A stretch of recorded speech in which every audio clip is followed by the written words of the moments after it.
Good morning, friends. Today I'm going to summarize the book The Power of Habit, written by Charles Duhigg.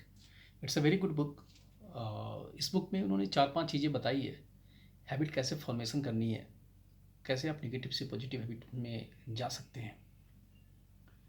जैसे मान लीजिए हम लोग car चलाना start करते हैं तो इनिशियल लेवल पे क्या होता है कि हम लोग गियर्स की, क्लच की, स्टीयरिंग की काफ़ी प्रैक्टिस करते हैं। लेकिन एक सर्टेन टाइम के बाद क्या होता है, वो आपके सबकॉन्शियस माइंड में स्टोर हो जाता है। वो आपकी एक फाइनल हैबिट बन जाती है। तो इस हैबिट फॉर्मेशन का क्या प्रोसेस है, इस प्रोसेस को उन्होंने एक हैबिट लूप, ऑथर ने इस बुक में हैबिट लूप का नाम दिया है। हैबिट लूप में उन्होंने तीन चीज़ें बताई है कि फर्स्टली क्या होता है, कोई भी हैबिट के लिए फर्स्टली आपका एक क्यू होता है। क्यू का मतलब आप समझिए ट्रिगर।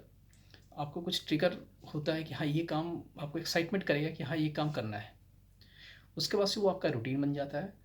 उस रूटीन से आपको एक सर्टेन रिवार्ड मिलता है, जिसके चलते क्या होता है, आपका वो प्रोसेस हमेशा चलता रहता है।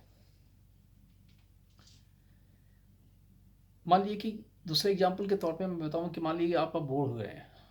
तो जैसे ही आपको बोर हो रहे हैं, आपको एक ट्रिगर आएगा, यार मन नहीं लग रहा है। तो इस मन नहीं लग रहा है, आपने अपना मोबाइल उठाया, मोबाइल में आपने फेसबुक, लिंक्डइन या ट्विटर कुछ भी देखा। हालांकि उसमें कुछ चीज़ें हो सकती है कि जो आपको अच्छी लगे, वही आपका रिवार्ड हो गया कि हाँ आपको अच्छी लगी, आपने हैप्पीनेस क्रिएट हुआ। लेकिन वो आपके फ्यूचर में वो काम आने वाली चीज़ नहीं है। तो लेकिन वो आपकी एक हैबिट फॉर्मेशन हो गई। जब भी आप बोर होंगे मोबाइल उठा लेंगे आप। सो हैबिट लूप उन्होंने एक दिया। हैबिट लूप में फर्स्ट एक ट्रिगर होता है, सेकंड आपका वो रूटीन बन जाता है, थर्ड में आपका वो रिवार्ड हो जाता है, फिर रिवार्ड क्यू में कन्वर्ट हो जाता है। तो ये प्रोसेस चलता रहता है। सेकंड पॉइंट उन्होंने इस बुक में बताया है कि how to install a habit. Habit को कैसे इंस्टॉल करना है। हैबिट को इंस्टॉल करने के लिए उन्होंने बताया है कि सबसे पहले आप अपना रूटीन फिक्स कीजिए। कि मान लीजिए कि आपको सुबह के 5 बजे उठने हैं।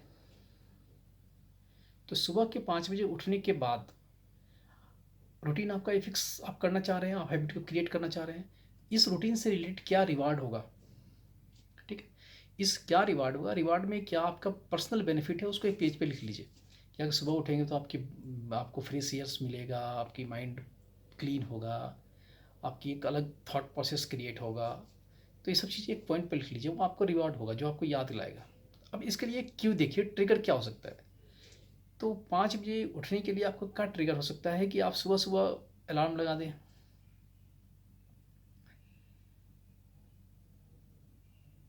तो यही पहले आप रूटीन सेट कीजिए, उसका उसका रिवार्ड सेट कीजिए।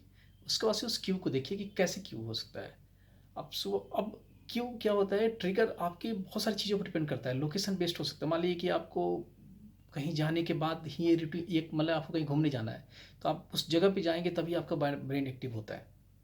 ठीक। तो लोकेशन बेस्ड हो सकता है, आपका टाइम बेस्ड हो सकता है कि इस टाइम पे आपको उठना है। आपका इमोशनल, अदर पीपल के प्रेजेंट के मान लीजिए कि अगर आपको कुछ ऐसा हैबिट बनाना है कि हमको जाके कुछ एक्सरसाइज करनी है, तो जब तक अदर पीपल प्रेजेंट नहीं होगा वहाँ पे तब तक मैं करूँगा नहीं। तो वो आप अदर पीपल के प्रेजेंट भी आपका ट्रिगर हो सकता है। जैसे ही चार लोग इकट्ठे हो गए, आपको ट्रिगर डल गया, now we are going to start the exercise या योगा या मेडिटेशन वट एवर मे। तो सेकंड हैबिट में उन्होंने बताया है कि पहले अपना रूटीन फिक्स कीजिए, उसके बाद से रिवार्ड्स की तरफ जाइए, उसके बाद से वो आपको फिर अपने क्यू की को सर्च कीजिए ट्रिगर, फिर वो आपके एक सर्किल आपका बन जाएगा। थर्ड पॉइंट पे उन्होंने बताया है the most important habit for individual success is will power. अब क्वेश्चन उठता है कि ये आपका विल पावर को कैसे बढ़ाया जाए। विल पावर बढ़ाने के लिए एक काफ़ी अच्छा एक रिसर्च हुआ। 1992 में एक हॉस्पिटल में रिसर्च हुआ जहाँ नी की सर्जरी होती थी। ओल्ड एज पेशेंट्स आते थे जिसकी एज अप्रॉक्सीमेटली 50 या 60 ईयर्स होती थी। और सर्जरी के बाद काफ़ी रिहेबिलिटेशन का काफ़ी एक स्ट्रॉन्ग प्रोसेस होता है, काफ़ी पेन होता है, पेनफुल एक्सरसाइज होती थी वो। तो उसमें जिसका विल पावर स्ट्रॉन्ग होता था वो जल्दी रिकवर होता था। तो विल पावर बढ़ाने के लिए एक रिसर्च किया गया और सारे पेशेंट्स को एक एक पेज दिए गए। उस पेज में ये लिखा गया कि आप अपने गोल को लिखिए, उसमें क्या क्या आपके ऑब्स्टिकल्स हैं, आप उसको कैसे रिकवर कर सकते हैं, वेन कर सकते हैं, वाट, वाई, ये सब दिया गया उसमें कि आप अपने लाइफ के बारे में लिखिए। तो बाद में रिसर्च के बाद ये पता चला कि जिन्होंने अपने गोल को डिफाइन किया, या जिन्होंने ये कहा कि मेरे लाइफ में ये ऑब्स्टिकल है और इस ऑब्स्टिकल को मैं ऐसे दूर कर लूँगा, ठीक है? उनकी विल पावर ज़्यादा हुई है और जल्दी रिकवर हो गए। और जिनके जिनके थॉट प्रोसेस में वो विल पावर डेवलप ही नहीं हो पाया, मतलब उनका कोई टारगेट इन्फ्लेक्शन पॉइंट ही नहीं था, तो उनके ठीक होने की प्रोबेबिलिटी थोड़ी सी कम हुई और थोड़ी देर के बाद ठीक हुई।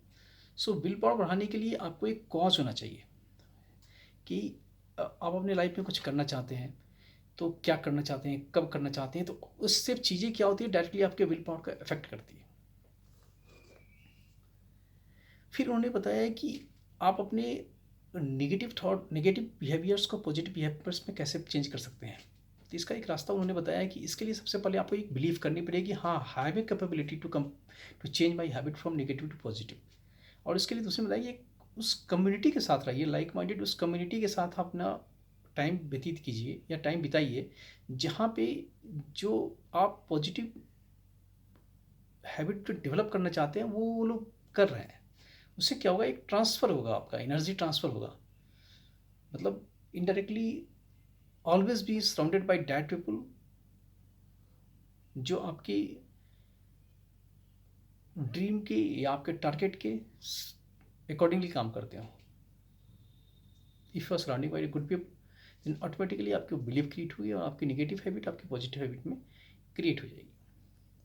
दी are the points. It's a very good book. अगर आप पढ़ना चाहते हैं तो आप इसको कैन, मैं इसको अपने लिंक में डाल दूंगा, आप इसको देख सकते हैं। बाकी अगर आप वीडियो अच्छा लगे तो you can subscribe my channel. Thank you.